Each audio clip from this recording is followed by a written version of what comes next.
Federal ബാങ്കിന്റെ കൊട്ടാരക്കരയിലെ നവീകരിച്ച ശാഖ പ്രവർത്തനം ആരംഭിച്ചു. മലങ്കര കത്തോലിക്ക സഭ മാവേലിക്കര ഭദ്രാസനാധിപൻ ഡോക്ടർ ജോഷുവ മാർ ഇഗ്നാത്തിയോസ് ഉദ്ഘാടനം ചെയ്തു.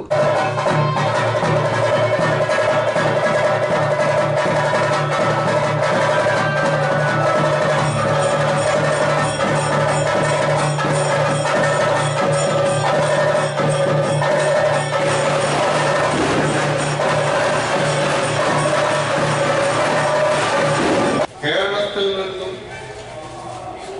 1000-ലേറെ ശാഖകൾ, വ്യക്തമായി പറഞ്ഞാൽ 1107 ശാഖകൾ പ്രവർത്തിക്കുന്ന ഏക bank federal bank.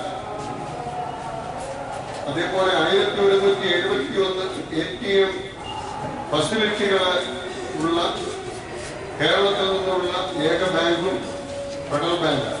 Federal bank general manager K Varghese അധ്യക്ഷനായി. വിദേശ രാജ്യങ്ങളിൽ നിന്ന് കേരളത്തിലേക്ക് എത്തുന്ന പണത്തിന്റെ നല്ലൊരു പങ്ക് ഫെഡറൽ ബാങ്കിലൂടെയാണ്. ആധുനിക സാങ്കേതിക വിദ്യയിലൂടെ ബാങ്കിംഗ് സേവനങ്ങൾ പട്ടണപ്രദേശങ്ങളിലും ഗ്രാമീണ മേഖലയിലും ഒരുപോലെ ലഭ്യമാക്കുമെന്ന് ബാങ്ക് അധികൃതർ വ്യക്തമാക്കി.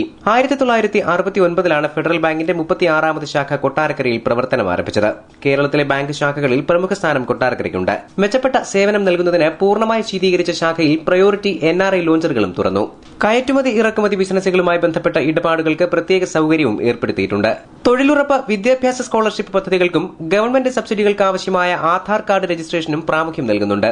Deputy general manager CP Sasidharan, Kottarakkara ഗ്രാമപഞ്ചായത്ത് അംഗം Lovely Alexander, Kottarakkara branch chief manager PM Thomas കുട്ടി തുടങ്ങിയവർ ചടങ്ങിൽ സംസാരിച്ചു. News bureau, Kottarakkara.